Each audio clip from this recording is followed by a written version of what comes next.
So let's figure out the geometry for H2O. First of all, you're going to have to figure out the Lewis structure and then use that Lewis structure to figure out the geometry.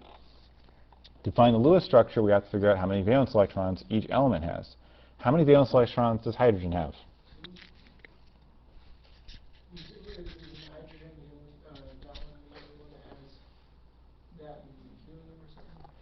Okay, so you're thinking that it has one orbital, two possible valence electrons that can fill that orbital, right? But as a neutral element, hydrogen just has one valence electron.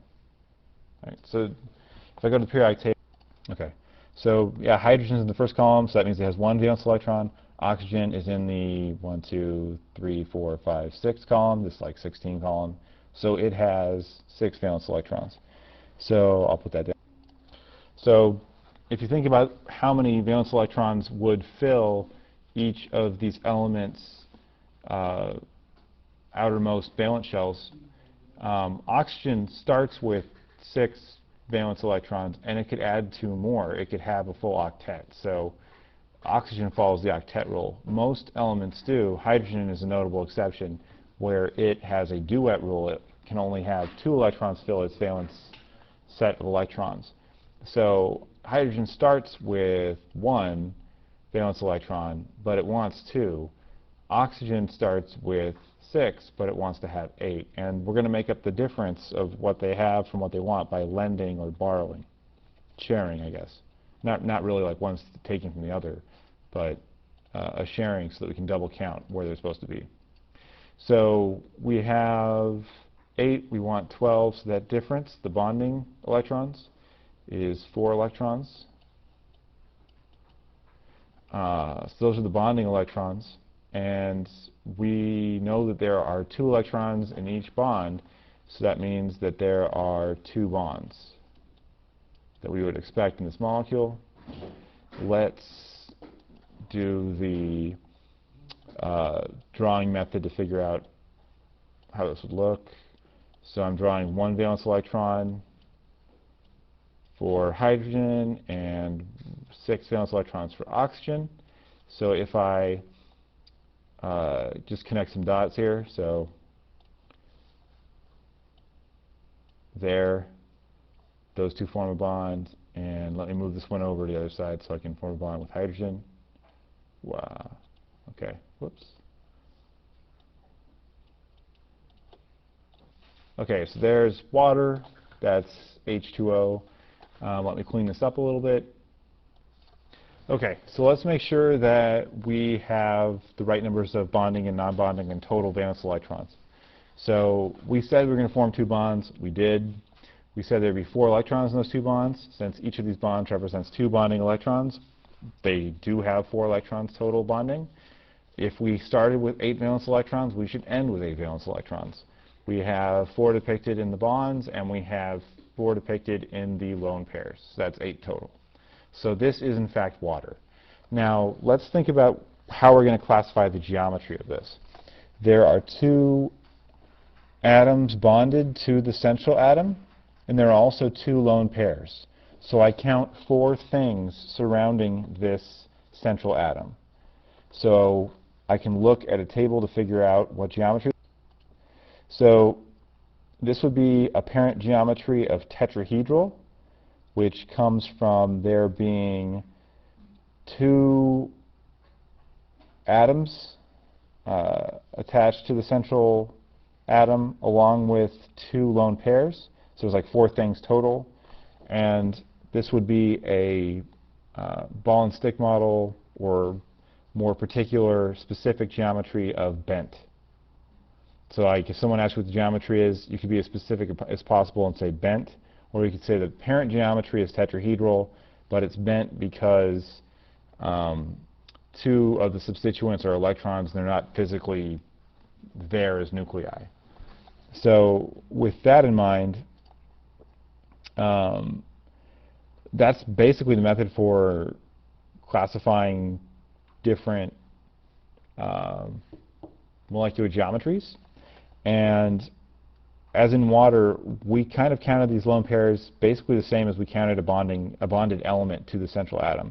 So we have the same parent geometry. It's still tetrahedral, regardless of whether or not it's 4 atoms bonded to the central atom, or it's 3 atoms and 1 lone pair bonded to the central atom, or it's 2 atoms and 2 lone pairs bonded to the central atom.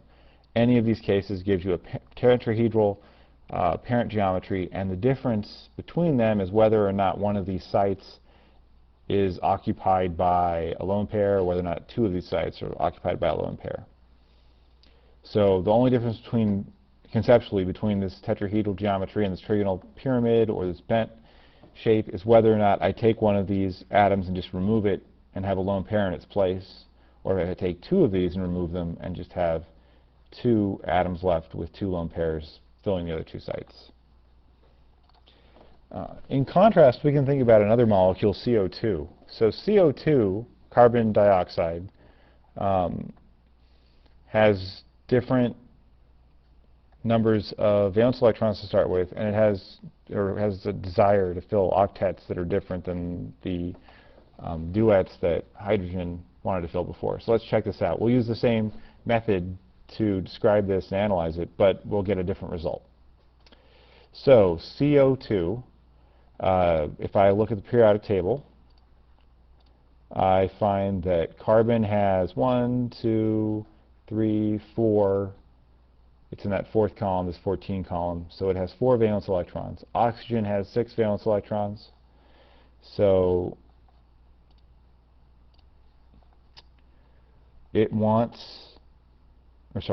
has, for valence electron, 2 times 6 from those oxygen and 4 from the carbon. So that's 16. That's 2 times 6 is 12 plus 4 is 16. How many electrons does it want to have through sharing? Well, it wants to have 8 for each of these elements. So it wants 2 for each oxygen. Sorry, it wants 8 for each of the 2 oxygens, and it also wants 8 from the carbon. So that's how many valence electrons it wants to have. Once we're done with the Lewis structure, hopefully we'll be able to fill all these octets. 2 times 8 is 16, plus 8 is 24. So if I subtract 16 from 24, I end up getting 8 electrons. That difference is what we're going to have to make up through bonding. Since there are 8 electrons and there are 2 electrons per bond, that means we're going to have 4 bonds.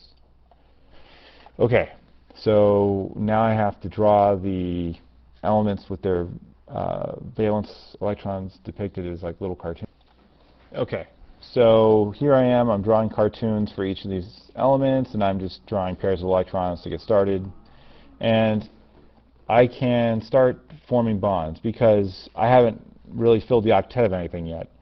This oxygen only has 6 electrons surrounding it, and this carbon only has 4, and this oxygen only has 6. So there's lots of room to put bonds in here. I can't do more than 8 for these elements, so once I get to 8, I'm done. Okay, so I'm going to replace those 2 non-bonding electrons with a bond. Okay, let's do a quick count. So this oxygen now has 2 bonding electrons, 3, 4, 5, 6, 7. So 7 electrons total. And this carbon has 1, 2, 3, 4, 5 electrons around it. So we can keep going with these 2. We could actually add another 2 electrons to a bond. So I just erased 2 non-bonding electrons, and I'm putting them in a bond. Okay. So at this point, this oxygen has 1, 2, 3, 4 non-bonding electrons and 2, 4 bonding electrons. So 8 electrons total. So this electron has a filled valence shell. We're done with this. Sorry, this oxygen has a filled valence shell. We're done with this oxygen for now. Okay, so this oxygen on the left is done. Let's look at the carbon again. It has 2 bonds, so that's 4 electrons from bonding, 2 non-bonding electrons, so that's 6 electrons surrounding this carbon so far. We can have up to 8 electrons surrounding a carbon. That would fill its octet. So we still have some bonding left to do with this carbon. And this oxygen has 6 electrons, not 8, so we still have more bonding to do with this oxygen as well. So I am going to remove another pair of electrons, 1 from each, and draw a bond. So there's a bond.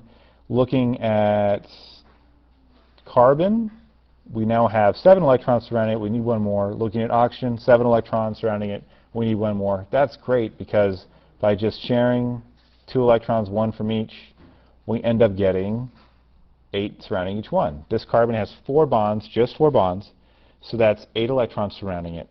And this oxygen has 2 bonds, that's 4 electrons, and it has 2 pairs of non-bonding electrons, so that's 4 non-bonding electrons, so 8 total surrounding this oxygen. So we have all their octets complete, so that's good. That's a total of 1 octet, 2 octets, 3 octets, so that's 24 valence electrons through sharing and double counting, so that's great. If we just count the electrons and make sure we have the amount we started with, 16, there's 1, 2, 3, 4, 5, 6, 7, 8 non-bonding electrons, and from these 4 bonds, that's 8 bonding electrons, so that's 16 valence electrons total. So that makes sense. So this whole thing is legitimate as a Lewis structure. So now let's think about the geometry of this. The geometry of this, how many lone pairs are around this carbon? None. How many elements are bonded to the central atom? There are 2 of them, right? There's this oxygen atom and this other oxygen atom. So this has 2 things around the central atom. So this should be linear. If you have a table, you'll see that like number of bonded stuff to the central atom. There's 2 of them. There's no lone pairs. So it has a linear structure, and it looks like that. It should be flat. So I am going to put this into the 3D geometry and generator, and we'll check out to see if I'm right or not. So the geometry for CO2 is linear. The O's are those red wires at the end, and the central part is the carbon, and you're seeing that there's no angle. It's just flat. It's not like there's a bend. It's not a bent geometry. So that's CO2. So here is the 3D geometry for water, H2O, and here there's a bend. So it has a tetrahedral parent geometry, which means that it's kind of like there's a tetrahedron here, but the 2 of the points of the tetrahedron are actually electrons, so they don't really manifest in the structure, and you're just left with a bend. To give you an idea of like tetrahedral, I guess we can do methane really fast, and that'll show you kind of like what I'm talking about. So remember this, it's bent, and I'm claiming that it's missing 2 points in the tetrahedron. Okay, so here's methane, Ch4, and this is a tetrahedron. What you're looking at here is the center, that gray vertex is the carbon, and each of those white outer edges or outer points is a hydrogen, Ch4. So there's 4 outer points. That's a good angle right there, and 1 central atom. And if you think about it, the bent structure of water is basically like this, but you're missing 2 of the outer atoms. So you're missing like 2 of the hydrogens, and that'll give you the structure of water. So the structure of water would just be that bend. So the parent geometry for water is tetrahedral. It's like this, but it's missing 2 of these points, and that's what makes it bent. So parent geometry of water is tetrahedral, but the specific geometry is actually bent. This is parent geometry tetrahedral, and it is tetrahedral. Okay.